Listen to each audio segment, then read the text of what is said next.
Hi friends, welcome back to my channel. ഞാൻ തൻവിയുടെ video കണ്ടിട്ട് സത്യം പറഞ്ഞാൽ ഞെട്ടിപ്പോയെന്ന് പറഞ്ഞാൽ ഒരു എന്തൊരു അനുഭവമാണെന്ന് എനിക്കറിയത്തില്ല, അതുപോലെ തോന്നും. തൻവി ആദ്യം ഒരു വീഡിയോ ഇട്ടു, അതിന്റെ മറുപടി അഹാന പറഞ്ഞപ്പോൾ നമ്മൾ അവരെയാണ് സപ്പോർട്ട് ചെയ്തത്. കാരണം ഈ മൂശയിട്ട് പിടിച്ച പ്രായമുള്ളവരുടെ സ്വഭാവം നമുക്ക് എല്ലാവർക്കും അറിയാവുന്നതുകൊണ്ട് കുറച്ചൊക്കെ ഞാൻ അവരെയാണ് സപ്പോർട്ട് ചെയ്തത്.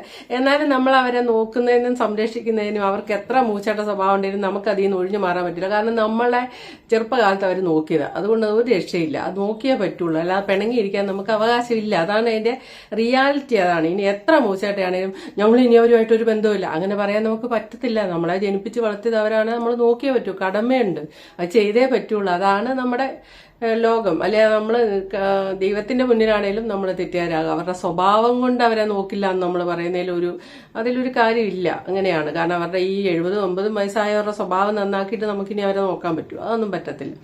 അപ്പം ഇന്ന് തൻവി ഇട്ട വീഡിയോ ഉണ്ട്, സത്യത്തിൽ ഞെട്ടിപ്പോയി കേട്ടോ. തൻവിയുടെ ചെറുപ്പകാലം സ്വന്തം അമ്മ പെരുമാറിയത് പറയുന്നുണ്ട്. പിന്നീട് ഇങ്ങോട്ട് വന്നപ്പം അമ്മൂമ്മ ഗ്രൂപ്പില്, ഫാമിലി ഗ്രൂപ്പില് അഹാന, ശരിക്കും ദിയ ആണെങ്കിൽ പിന്നെ ഞാൻ സമ്മതിച്ചു കൊടുക്കും. ദിയയ്ക്കൊരു തരം സംസാര രീതി ഉണ്ടല്ലോ, വിട്ടുതുറന്നു ഇങ്ങനെ ആൾക്കാരെ വെറുപ്പിക്കുന്ന സംസാര രീതിയുണ്ട്. പക്ഷെ ഇവരെല്ലാം ഇങ്ങനെയാണെന്നുള്ളത് ഇന്ന് മനസ്സിലായി. അഹാന പട്ടിച്ചി എന്നാണ് ഇംഗ്ലീഷ് വിളിക്കുന്നത്. ഇംഗ്ലീഷിലാണ് തെറിവിളി അമ്മൂമ്മ, പക്ഷെ അതിന് മലയാളവൽക്കരിക്കുമ്പോൾ പട്ടിച്ചി എന്നുള്ള അർത്ഥമാണ് വരുന്നത്. ഇവർക്ക് എന്തിനാ ഈ 30 ലക്ഷം ഇവർ കൊണ്ട് എന്ത് ചെയ്യാനാണെന്നോ അങ്ങനെ ഒരു ഇംഗ്ലീഷിലൊരു ഇത് തൻവി വോയിസ് വായിച്ചിരുന്നു. പിന്നീട് അങ്ങോട്ട് അമ്മൂമ്മ പറയുന്ന ഒന്ന് കേക്ക്.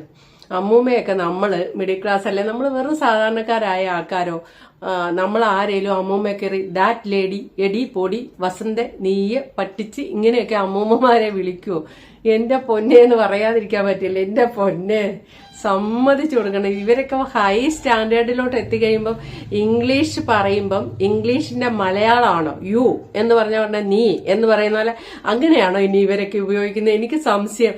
അമ്മൂമ്മയൊക്കെ എടി നീ, അങ്ങനെ ഇംഗ്ലീഷ് അതേപടി മലയാളം തർജ്ജിമ ചെയ്യുമ്പോൾ കിട്ടുന്ന വാക്കുകളാണ് ഇവർ ഉപയോഗിക്കുന്നത്. ഏതായാലും ഇപ്പൊ നമ്മുടെ അമ്മൂമ്മ മഹാമൂസയായിട്ടാണേലും നമ്മൾ അവരെ കയറി എടി പൊടിയെന്ന് വിളിക്കുവോ? ഒരിക്കലും വിളിക്കില്ല. നമുക്കൊന്നും അറിയില്ല, നമുക്ക് ശീലമല്ലോ. പക്ഷെ ഇവരൊക്കെ വിളിക്കുന്നത് വോയിസ് ഫാമിലി ഗ്രൂപ്പിൽ അയച്ചതൊക്കെ അമ്മൂമ്മ അതേ കാണിക്കുന്നുണ്ട്. പിന്നെ അതിന്റെ അകത്ത് എന്താണെന്ന് എനിക്ക് മനസ്സിലാകുന്നില്ല. എല്ലാ ഇതിലും ഉള്ളതായിരിക്കും. ചുരിദാർ തയ്ക്കാൻ കൊടുത്തിട്ട് അതുവരെ സിന്ധു കൃഷ്ണ അടിച്ചു മാറ്റിയ കാര്യമൊക്കെ പറയുന്നുണ്ട്. സമ്മതിക്കണം. അപ്പൊ നിങ്ങളൊന്ന് കേട്ടു നോക്കാം. ഞാനൊരു ക്ലിപ്പ് ഇടാം, പറഞ്ഞോ. എൻ്റെ മക്കൾ എന്നെ അമ്മ എന്നെ കാനഡ വിളിച്ചു വരുത്തിയത് എന്തിനാണ് എന്ന് പറ. കാനഡയിൽ നിന്ന് ആ കൊച്ചിനെ ഞാൻ വിളിച്ചു വരുത്തിയത് സത്യത്തിൽ എന്നെ നോക്കാൻ ആരും ഇല്ലാത്തതുകൊണ്ട് തന്നെയാണ് ഞാൻ വിളിച്ചു വരുത്തിയത്. ഞാൻ വിളിച്ചിട്ട് തന്നെയാണ് ആ കൊച്ചു വന്നത്. അതിൻ്റെ അപ്പൂപ്പൻ മരിക്കുന്നതിന് മുമ്പേ അതിൻ്റെ അപ്പൂപ്പനെ പറഞ്ഞു, മക്കളെ നീ ഇഞ്ഞു വാ, ഞങ്ങളെ രണ്ടുപേരെയും നോക്കണം, നീ ഇഞ്ഞു വാ. പക്ഷേ അപ്പൂപ്പൻ്റെ കാര്യങ്ങൾ അവർ നോക്കുന്നുണ്ടായിരുന്നല്ലോ. എൻ്റെ ഭർത്താവിൻ്റെ കാര്യങ്ങൾ സിന്ധു നോക്കുമായിരുന്നു, പക്ഷേ എൻ്റെ ഒരു കാര്യം അവൾ നോക്കാറില്ല. അമ്മൂമ്മേനെ കുറേ വർഷങ്ങൾ നോക്കി. എന്നെ വർഷങ്ങൾക്ക് മുമ്പ് നോക്കിയിട്ടുണ്ട്. വർഷങ്ങൾക്കെന്ന് വെച്ചാൽ ഒരു 3 കൊല്ലത്തിന് മുമ്പ് വരെ എന്നെ ശരിക്കും നോക്കിയിട്ടുണ്ട്. പക്ഷെ അതിനുശേഷം എന്നെ നോക്കാറില്ല. അത് കാരണം എന്താണെന്ന് എനിക്കറിയില്ല. എൻ്റെ ഒരു സ്വഭാവത്തിന് എന്നെ ആരെങ്കിലും എന്തെങ്കിലും പറഞ്ഞാൽ ഞാൻ തിരിച്ചു പറഞ്ഞാൽ അത് എൻ്റെ ഒരു സ്വഭാവമാണ്. അത് ഞാൻ പറയും. അത് ഞാൻ അറിയാതെ പറഞ്ഞു പോകണം. ഇതിൽ അമ്മൂമ്മേനെ പറയുന്ന അമ്മൂമ്മ കൊച്ചുമോളോടൊന്നും പറയാൻ പാടില്ലാത്ത കാര്യങ്ങളൊക്കെ പറഞ്ഞു. അതങ്ങനെ പറയാനുള്ള റീസൺ എന്താണ്? അമ്മു എന്നെ എടി അവളെ ഇവളെന്നും പറഞ്ഞാൽ അതൊന്നും എനിക്ക് പറയാൻ വയ്യ. അമ്മു എന്നെ എങ്കിൽ പിന്നെ എനിക്ക് ഓസിയെയും ഇഷാനെയും ഹൻസിയേനെയും പറഞ്ഞൂടെ? അവരാരും എന്നെ ഒന്നും പറഞ്ഞിട്ടില്ല. ഈ അമ്മു മാത്രമേ എന്നെ ഇങ്ങനെയെല്ലാം പറഞ്ഞിട്ടുള്ളൂ. അമ്മ പറഞ്ഞിട്ടുള്ള വാചകങ്ങൾ ഇതിൽ ഞാൻ ഈ വാട്സപ്പിൽ ഞാൻ വായിച്ചു കേൾപ്പിച്ചുതരാം. അമ്മ പറഞ്ഞതാണ്, ഇനി എനിക്ക് ഒരമ്മൂമ്മ, അത് അപ്പച്ചി വസന്ത ഇനി എൻ്റെ ജീവിതത്തിലില്ല. ഇനി നിനക്ക് എനിക്ക് മെസ്സേജ് അയക്കാനും സാധിക്കില്ല. ഞാൻ നിന്നെ ബ്ലോക്ക് ചെയ്യുന്നു. അതൊന്ന്. അത് കഴിഞ്ഞ് നിനക്ക് എന്നും രാവിലെ കേൾക്കാൻ ഒരു അതിമനോഹരമായ പാട്ട്. ഇത് നാട്ടുകാർ കേട്ടാൽ നിന്നെ ചൂല് വെച്ചടിക്കും. അത് ഓർത്തു വെച്ചോ. വൃത്തികെട്ട സ്ത്രീയെ, നിന്റെ എല്ലാ ബന്ധുക്കൾക്കും ഓരോ കോപ്പി വീതം അയച്ചിട്ടുണ്ട്. എല്ലാവരും കേൾക്കട്ടെ നിന്റെ പാട്ട്. ഇതൊക്കെയാണ് എനിക്കിപ്പോൾ ലാസ്റ്റ് അയച്ചത്. പിന്നെ ഇത് ഇത്രയേ ഉള്ളൂ. മറ്റത് എന്തെല്ലാം എടി വസന്തേ, എടി അതെ ഇതേ, പിന്നെ എന്താ അതൊക്കെ. എന്നിട്ട് അവർ ചെയ്യുന്നതെന്ന് വെച്ചാൽ മെസ്സേജ് ഡിലീറ്റ് ചെയ്ത് കളയും. നിങ്ങൾ അങ്ങനെ മെസ്സേജുകൾ അയച്ചതിന് ശേഷം ഡിലീറ്റ് ചെയ്യും. കാരണം അമ്മൂമ്മയ്ക്ക് അങ്ങോട്ട് അയക്കുന്നുള്ള കാര്യങ്ങൾ അമ്മൂമ്മയ്ക്ക് ഡിലീറ്റ് ചെയ്യാൻ അറിഞ്ഞുകൂടാ. എനിക്കിതൊന്നും അറിഞ്ഞുകൂടാത്തതുകൊണ്ട് എനിക്ക് അവരയക്കണേന് അവരൊരു ഓഡിയോ അയച്ചത് വരെ അവരിങ്ങനെ ഡിലീറ്റ് ചെയ്യും. കാരണം അമ്മൂമ്മയ്ക്ക് അത് എടുത്തൊന്നും ചെയ്യാൻ അറിയത്തില്ല. അമ്മൂമ്മ അങ്ങോട്ട് അയക്കുന്നതുകൊണ്ട് ഇങ്ങോട്ട് അയക്കുന്നത് ഇല്ല. അപ്പം അവരിതുപോലെ എന്നെ എന്തെങ്കിലും പറഞ്ഞെങ്കിൽ മാത്രമേ ഞാൻ തിരിച്ചു പറഞ്ഞിട്ടുള്ളൂ. എന്നെ പറയാതെ അമ്മ ചുമ്മാ ഇരുന്ന് എന്നെ വിളിച്ചാണ് എന്നെ തെറി വിളിക്കാൻ തുടങ്ങിയത്. അങ്ങനെയാണ് ഞാൻ അമ്മൂനെ തെറി വിളിച്ചത്. ഞാൻ വിളിച്ചില്ലെന്ന് പറയുന്നില്ല, പക്ഷേ ചുമ്മാ ഇരുന്ന് എന്നെ വിളിച്ച് അവൾ തെറി പറഞ്ഞതുകൊണ്ടാണ് ഞാൻ തെറി പറഞ്ഞത്, അല്ലെങ്കിൽ ഞാൻ പറയില്ല. എന്നിട്ട് അവർ പറയുന്ന അമ്മൂമ്മ അപ്പൂപ്പനെ നോക്കാൻ സമ്മതിച്ചില്ല എന്നും അപ്പൂപ്പന്റെ മൂക്കുന്ന രക്തം വന്നു, ഇതൊക്കെ ഞാൻ ഇവിടെ ഇല്ലെന്ന് എനിക്കറിയത്തില്ല. അവരെ മൂക്കുന്ന രക്തം വന്നെന്നൊക്കെ വെറുതെ ചുമ്മാ പറഞ്ഞ, മൂക്കങ്ങനെ മുറിഞ്ഞ് രക്തം വന്നെങ്കിലേ ഉള്ളൂ, അല്ലാതെ മൂക്കുന്നവർക്ക് വേറെ തരത്തിൽ ഒന്നും രക്തം വന്നില്ല. എന്നിട്ട് അമ്മൂമ്മ ഹോം നഴ്സിനെ വെളി നിർത്തിയെന്നാ അങ്ങനെ എന്തൊക്കെ പറയുന്നത്. തെറിയും പറഞ്ഞു കൊണ്ടുപോയ ഹോം നഴ്സിനെ. കാരണം ഏത് ഹോം നഴ്സ് ഇവിടെ വന്നാലും ഹോം നഴ്സിനോട് ഏജൻസിയിലെ അവർ വിളിച്ച് പറയണത് അവിടെ ഒരു മെൻ്റൽ പ്രോബ്ലം ഉള്ളൊരു സ്ത്രീ ഉണ്ട്, ആ സ്ത്രീ പറയണ ഒരു കാര്യവും നിങ്ങൾ കേൾക്കരുത്. അവൾ നിങ്ങൾ എന്തെങ്കിലും പറഞ്ഞാൽ നിങ്ങൾ നന്നായിട്ട് നിങ്ങൾ തിരിച്ചങ്ങ് പറഞ്ഞുകൊള്ളണം. കാരണം നിങ്ങൾക്ക് ശമ്പളം തരണം ഞാനാണ്, ആ സ്ത്രീ അല്ല തരണത്. അവൾ പറഞ്ഞ ഒരു കാര്യവും നിങ്ങൾ കേൾക്കാൻ പാടില്ല. ഞാനിവിടെ ആർക്കൊരു ഫോൺ ചെയ്യുമോ ആ ഫോൺ അതേപടി ഇവർ റെക്കോർഡ് ചെയ്ത് എടുത്തിട്ട് ഇത്ര മണിക്ക് ഞാൻ ഇന്നാരെ വിളിച്ച്, ഞാൻ ആകെ വിളിക്കുന്നത് എൻ്റെ 2 നാത്തൂന്മാരുണ്ട്, അവരെ ചിലപ്പോൾ വിളിക്കും. അവരെ വിളിച്ചാൽ അമ്മൂമ്മ പരാതി പറയാറുണ്ട്. അവരെ വിളിച്ച് ഞാൻ പറയും എനിക്ക് ആരുമില്ല, എൻ്റെ ഭർത്താവ് പോയപ്പോൾ എനിക്ക് ആരുമില്ല, എന്നെ നോക്കാൻ ആരുമില്ല, ഒരു ഫോൺ കോൾ ചെയ്യാൻ ആരുമില്ല. സിന്ധു എന്നെ ബ്ലോക്ക് ചെയ്ത് വെച്ച്, എൻ്റെ ഇളയ മോള് സിമി എന്നെ ബ്ലോക്ക് ചെയ്ത് വെച്ച്, സിമിക്ക് വേണ്ടിയാണ് എൻ്റെ ചെന്നൈയിലെ വീട് സഹിതം വിറ്റ് കൊടുത്ത് സിമിക്ക് വേണ്ടിയിട്ട്, അതും പോയി. എനിക്ക് അമ്മൂമ്മ എന്തുകൊണ്ടാണ് എന്നെ വളർത്തേണ്ടി വന്നത്? സിമി ഈ കുട്ടിയെ തൻവിയെ നോക്കാത്തതിന്റെ പേരിലാണ് ഞാൻ. അവര് പറയുന്നത്, അമ്മ പറയുന്നത് ചിന്നമ്മ എന്നാണല്ലോ എൻ്റെ അമ്മേനെ വിളിക്കുന്നത്, ലോക ഏറ്റവും ബെസ്റ്റ് സ്ത്രീ ആണെന്നും എൻ്റെ ഒരാൾ കല്യാണം കഴിച്ച എന്താ കുഴപ്പം എന്നാണ് പറയുന്നത്. കല്യാണം കഴിച്ച അല്ല കുഴപ്പം, ഒരു കുഞ്ഞിനെ നോക്കിയില്ല എന്നുള്ളതാണ് കുഴപ്പം. അങ്ങനെയാണെങ്കിൽ ഈ അമ്മ പറഞ്ഞിട്ടുണ്ടല്ലോ, പണ്ട് നിന്റെ അമ്മയും അമ്മുമായിട്ട് വഴക്ക് കൂടിയപ്പോൾ പറഞ്ഞിട്ടുണ്ടല്ലോ, എൻ്റെ കല്യാണത്തിന് പോലും ആ 4 സിമിയെ ഞാൻ വിളിക്കൂലെന്ന് പറഞ്ഞിട്ടുണ്ടല്ലോ. ഇപ്പൊ ചിന്നമ്മ നല്ലവളാണ് അങ്ങനെയൊക്കെ പറഞ്ഞാണ്.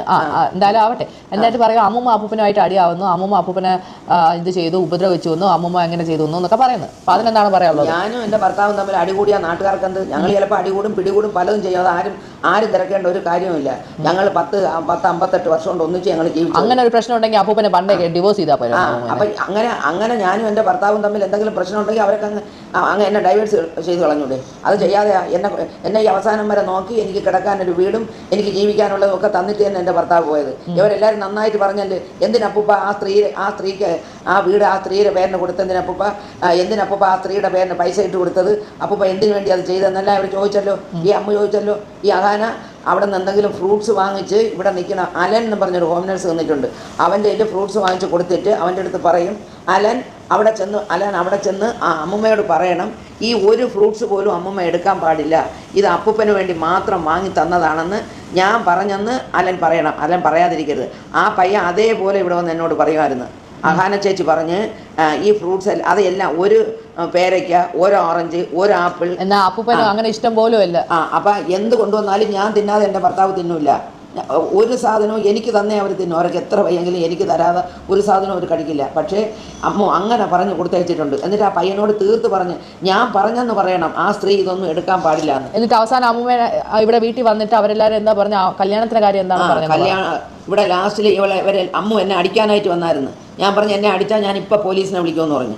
നീ എൻ്റെ ദേഹത്ത് തൊട്ടാൽ ഞാൻ പോലീസിനെ വിളിക്കാം. അതും അർജുനാണ് വിളിച്ച് പറഞ്ഞത് അമ്മമ്മ അങ്ങോട്ട് വരണുണ്ടെന്ന്. അപ്പോൾ ഞാൻ ചോദിച്ചു ഇഷാനിയായിട്ടാണ് വരണത്, കാരണം ഇഷാനിയൊക്കെ ഡീസൻറ്റ് പിള്ളേരാണ്. ആ വീട്ടിലേക്ക് ഇഷാനി ഹൻസികയും ഓസിയൊക്കെ വേറെ ആരോടും യാതൊരു. അമ്മൂമ്മയുടെ കൂടെ കല്യാണത്തിന്റെ കാര്യം പറഞ്ഞു, കല്യാണത്തിന്റെ കാര്യം പറഞ്ഞത്, എൻ്റെ കല്യാണത്തിന് ഞാൻ നിന്നെ വിളിക്കൂല, നീ എൻ്റെ കാലിൽ വീണ് മാപ്പ് പറയണം, അല്ലാതെ നിന്നെ എൻ്റെ കല്യാണത്തിനൊന്നും വിളിക്കൂല, എൻ്റെ കല്യാണത്തിന് നീ വരികയും ചെയ്യരുത്, അത് പറയാനും കൂടെയാണ് ഞാൻ വന്നതെന്ന് പറഞ്ഞു. അയ്യോ മോളെ, ഞാൻ നിൻ്റെ കല്യാണത്തിന് വരില്ല, നീ എന്നെ വിളിക്കുകയും വേണ്ട, 75 വയസ്സായ എനിക്ക് ഇനി എന്തോന്ന് കല്യാണത്തിന് കൂടാ മക്കളെ, അതുകൊണ്ട് ഞാൻ മക്കളെ വിളിക്കുകയും വേണ്ട, ഞാൻ വരെയില്ല മോനെ എന്ന് ഞാൻ മറുപടിയും പറഞ്ഞു. പിന്നെ അമ്മൂമ്മ എന്നോട് വിളിച്ച് പറഞ്ഞായിരുന്നു, എന്തോന്ന് അപ്പൂപ്പൻ്റെ മരണത്തിന് ശേഷം 4 ദിവസം കഴിഞ്ഞ് എന്തോ കാര്യങ്ങൾ എന്നെ വിളിച്ച് പറഞ്ഞിട്ടുണ്ട്. കാര്യങ്ങൾ വിളിച്ച് പറഞ്ഞത് ഈ സഞ്ചാന്യത്തിൻ്റെ അന്ന് ഇവർ അസ്ഥി ഒഴുക്കാൻ പോകുമ്പോൾ ഞാൻ പോകാമോ ഇല്ലയെന്നൊന്നും എനിക്ക് അറിഞ്ഞുകൂടാ. അപ്പോൾ ഞാൻ പറഞ്ഞെങ്കിൽ ഞാനും കൂടെ വരണം എന്ന് പറഞ്ഞു. അപ്പോൾ എനിക്കിടാനായിട്ടൊരു ഡ്രസ്സൊക്കെ എടുക്കണമായിരുന്നു. പറഞ്ഞ് തീരുന്നതിന് മുമ്പ് സിന്ധു പോയി എൻ്റെ തുണികളിരുന്ന പെട്ടി പോയി തുറന്നിട്ട് ഇത് എനിക്കിഷ്ടപ്പെട്ട ചുരിദാർ, ഈ ചുരിദാറും ഇവിടെ ഇരിക്കണം, ഇത് എൻ്റെ ചുരിദാർ എനിക്ക് വേണം എന്നും പറഞ്ഞ് അതിലിരുന്ന് ഏറ്റവും നല്ലൊരു ചുരിദാർ അവളങ്ങെടുത്ത്. അവളെപ്പോഴോ എനിക്ക് തന്നതാണ്. അവൾ തന്ന തുണികളെ എനിക്കുള്ള, അല്ലാതെ ഞാൻ ചുരിദാർ തയ്ക്കാറില്ല, എനിക്ക് ചുരിദാർ തയ്ച്ചു തരാനും ആരുമില്ല. സിന്ധു തന്നിട്ടുള്ളത് തന്നെ. പക്ഷേ എങ്കിലും തന്ന തുണി അവൾ മരിച്ച് 4ൻ്റെ അന്ന് അവൾ ആ തുണിയെ തിരിച്ചെടുത്തുകൊണ്ട് പോയി എൻ്റെ മോള്. അവൾ തിരിച്ചെടുത്തോണ്ട് പോയി അവളിടാണ്. എനിക്ക് തന്ന തുണി, മക്കളെ നീ എടുക്കല്ലേടാ, നീ തന്നതല്ലേ, നീ എടുക്കല്ലേ എന്ന് പറഞ്ഞ്. എന്നിട്ട് അവൾ കേട്ടില്ല, അവൾ എടുത്തോണ്ട് പോയി. അത് എനിക്ക് ഇഷ്ടപ്പെട്ട തുണി, ഞാൻ അറിയാതെ കണ്ട് നിങ്ങളെ തുണികളെ കൂട്ടത്തിൽ വെച്ചതാണ്. ഇത് എനിക്ക് ഇഷ്ടപ്പെട്ട തുണിയാണ്. എന്നിട്ട് അമ്മൂമ്മയ്ക്ക് തേക്കാനുള്ള തുണി എടുത്ത് എന്തൊക്കെ പറഞ്ഞു? ഞാൻ കുറേ തുണികളെല്ലാം കൂടെ വാരി ഒരു കവറിലിട്ട് ഇവിടെ നിന്ന് ഹോം നഴ്സ് പയ്യൻ്റെ കൊടുത്തിട്ട് തേക്കാൻ കൊടുത്തേച്ച് ഒരു തുണി പോലും എനിക്ക് തിരിച്ചു തന്നില്ല. ഞാൻ ആ തുണികൾ അതിൻ്റെ ഫോട്ടോ എടുത്ത് വെച്ചിട്ടാണ് ഞാൻ തുണികൾ കൊടുത്തത്. ഇപ്പം ഞാൻ തുണി നോക്കുന്ന തുണിയില്ല. എന്നിട്ട് ആ ഹോം നഴ്സ് പയ്യനെ വിളിച്ച് ഞാൻ ചോദിച്ചേടാ മോനെ, അന്ന് ഞാൻ 10-12 ചുരിദാറുകൾ എടുത്ത് തേക്കാൻ തന്നല്ലടാ, ആ ഒരു തുണി ഇവിടെ എത്തിയിട്ടില്ല. അപ്പോൾ എനിക്കറിയില്ല എന്നായി. അത് കൊടുത്തിട്ട് ആ തുണി എനിക്ക് തിരിച്ചു കിട്ടിയില്ല. കാരണം അണ്ണാച്ചി തുണി തേച്ചാൽ ഇവരെ വീട്ടിലാണ് കൊടുക്കുന്നത്, സിന്ധുവിൻ്റെ വീട്ടിലാണ് കൊടുക്കുന്നത്. അത് അവരെടുത്തങ്ങ് മാറ്റിക്കളഞ്ഞു. എനിക്ക് ഓർമ്മയില്ലാത്തതുകൊണ്ട് ഞാൻ ചോദിച്ചില്ല. എനിക്ക് കൊടുക്കാൻ ഒരു തുണി വാങ്ങിത്തരാൻ ആരുമില്ല. എൻ്റെ തുണി, അവൾ വാങ്ങിത്തന്ന തുണിയും ഞാൻ വാങ്ങിച്ചതും. എപ്പോഴും ഞാൻ ഒരിക്കൽ നർമ്മദയിൽ പോയി ഒരു 3-4 തുണി വാങ്ങിച്ചു. ആ തുണി എല്ലാം ഉണ്ടായിരുന്നു, അതെല്ലാം അവളങ്ങ് തിരിച്ചെടുത്ത്. ഞാനിപ്പോൾ നോക്കിയപ്പോൾ എൻ്റെ വീട്ടിൽ ആ തുണിയില്ല. അതുകൊണ്ട് നമ്മൾ പോയി അതിനും തുണി എടുക്കേണ്ടി വന്നു. അങ്ങനെ ഇപ്പോൾ എൻ്റെ കൊച്ചു വന്നിട്ട് പറഞ്ഞ് അമ്മമ്മയ്ക്ക് തുണിയില്ലെങ്കിൽ ഞാൻ വാങ്ങിത്തരാം എന്ന് പറഞ്ഞ് പോയി. എനിക്കൊരു 5 ചുരിദാറിൻ്റെ തുണി വാങ്ങിച്ച് അവൾ തയ്ക്കാൻ കൊടുത്തിരിക്കുന്നത്, എനിക്ക് തുടുക്കാൻ തുണിയില്ലെന്ന് പറഞ്ഞതുകൊണ്ട്. അങ്ങനെയൊക്കെയാണ് എൻ്റെ മോൾ എന്നോട് കാണിച്ചത്. എൻ്റെ ഭർത്താവിൻ്റെ കൂടെ പറയും, ഡാഡി ആ സ്ത്രീ അങ്ങ്, ആ വൃത്തികെട്ട സ്ത്രീ ചത്തെങ്കിൽ ഞാൻ ഡാഡിയെ എൻ്റെ വീട്ടിൽ കൊണ്ട് നിർത്തിയനാണ്. ആ സ്ത്രീ അങ്ങ് ചത്താൽ മതിയായിരുന്നു ഡാഡി, ആ സ്ത്രീ ചാവയില്ലല്ലേ എന്നെപ്പോഴും പറയുമായിരുന്നു. അവർ വന്ന് എന്നോട് പറയടി, ഒരു മോള് പറയണ വാചകമാണ് ഇതാണ് എൻ്റെ മോള് പറയണത്. അവൾ എൻ്റെ മോളല്ല, അവള് നമ്മളെ മോളല്ല. അവള് ഇത്രയും ഭീകരതയുള്ള ഒരു സ്ത്രീയാണ് അവള്. പിന്നെ അവർ മിണ്ടാതിരുന്നത് എന്തെന്ന് വെച്ചാൽ അവരെ ആശുപത്രി കൊണ്ടുപോയി എടുക്കുക ചെയ്യണതുകൊണ്ട് അവർ മിണ്ടാതിരുന്ന്. വീട്ടിൽ ആര് കയറി വന്നാലും അവരോടെയൊക്കെ പറയുമായിരുന്നു. ഈ ഹോം നഴ്സിനെ നിർത്തി തന്നെ പറഞ്ഞിട്ടുണ്ട്, എൻ്റെ മോളെന്ന് വെച്ചാൽ ഇത്രയും വഞ്ചകയായ ഒരു സ്ത്രീകൾ ലോകത്തുണ്ടാവില്ല. അവൾ എനിക്കിപ്പോൾ ഈ മരുന്ന് വാങ്ങിത്തരണത് ഞാൻ അവർ കഷ്ടപ്പെട്ട് ഇവരിന്ന് ഇംഗ്ലീഷുകാരായിട്ട് ഇംഗ്ലീഷ് സംസാരിച്ചുകൊണ്ട് നടക്കണില്ലേ. എങ്ങനെ ഇംഗ്ലീഷുകാരായത്? എൻ്റെ ഭർത്താവ് കഷ്ടപ്പെട്ട് അവരെ ഊട്ടിയിൽ കുട്ടപ്പേട്ട് പബ്ലിക് സ്കൂളിലാക്കി പഠിപ്പിച്ചതിൻ്റെ പേരിലാണ് അവരിപ്പോൾ ഇംഗ്ലീഷുകാരായിട്ട് ഇംഗ്ലീഷ് പ്രസംഗിച്ചുകൊണ്ട് കിടക്കണം. ഇംഗ്ലീഷ്. എന്നിട്ട് അമ്മ ആരും ഇല്ല എന്ന് പറഞ്ഞു കഴിഞ്ഞാൽ അമ്മൂമ്മയുടെ ചെലവിന് ഇപ്പോൾ ആരെങ്കിലും തരുന്നുണ്ടോ? ഇപ്പം മെനിങ്ങാന്ന് എൻ്റെ അനിയത്തിൻ്റെ മോൻ, കാരണം ഞാൻ ഇട്ടേക്കുന്ന പൈസയ്ക്ക് പലിശ കിട്ടുന്നത് എനിക്ക് 18 രൂപ എനിക്ക് കിട്ടും. അറിയാത്ത അമ്മ, ഇനി കരഞ്ഞാൽ അവർ പറയും അവിടെയാണെന്ന്. അമ്മ അറിയാതെ സംസാരിക്കും. 24 രൂപ കൊടുക്കണം, വീട്ടോട് ഒരു ജോലിക്കാരിയെ വെക്കുന്നു. പിന്നെ എനിക്ക് ചിലവില്ലേ, എനിക്ക് മരുന്ന് വേണ്ടേ, അതിനെൻ്റെ പൈസ ഇല്ല. അങ്ങനെ ഞാൻ മെനിങ്ങാന്ന് എൻ്റെ അനിയത്തിൻ്റെ മോനെ വിളിച്ചിട്ട് ഞാൻ, അമ്മമ്മയ്ക്ക് കാല് നീട്ടി ഇടാതെ ഇരിക്കാൻ പോലും പറ്റില്ല, കാല് മൊത്തം നീരാ. ഇത് കള്ളം പറയേണ്ട ആവശ്യം പോലും ഇല്ല. എൻ്റെ അനിയത്തിൻ്റെ മോനെ വിളിച്ചിട്ട് ഞാൻ പറഞ്ഞു, മക്കളെ നീ നിൻ്റെ ചേച്ചിമാരെ വിളിച്ചിട്ട് പറ, മൂത്തമ്മയ്ക്ക് 2 പേരും കൂടെ എന്തെങ്കിലും ഒരു 12 രൂപ എടുത്താലും 2 പേരും കൂടെ ഒരു 20, സിന്ധുവിൻ്റെയും സിമീനുടെയും കൂടെ ഒരു 25 രൂപ അമ്മമ്മയ്ക്ക് തരാൻ പറ മക്കളെ. എങ്കിൽ എനിക്ക് വീട്ടോടെ നിൽക്കുന്ന ഒരു ജോലിക്കാരിയെ വയ്ക്കുകയും മരുന്ന് മേടിക്കുകയും ചെയ്യാൻ മോനെ. അവരൊക്കെ അതൊരു പിച്ചക്കാശ പോലെയല്ലേ ഉള്ളവരുടെ തരാൻ പറ. ഇപ്പോൾ ഒരു 10 മാസം ഒരു 15 രൂപ തരാൻ സിന്ധുവിനെ കൊണ്ട് നടക്കും, സിമിയെ കൊണ്ട് കഴിയും. സിമിയുടെ ഭർത്താവ് ഇന്ന് ജോലി ചെയ്യണം, എൻ്റെ ഭർത്താവാണ് അങ്ങനെ ഒരു ജോലി അവൾക്ക് വാങ്ങിക്കും. അമ്മമ്മക്ക് അറിയല്ലേ അമ്മ, അറിയാതെ പറ, അല്ലെങ്കിൽ ആൾക്കാർ വിചാരിക്കും അവനെയാണെന്ന്.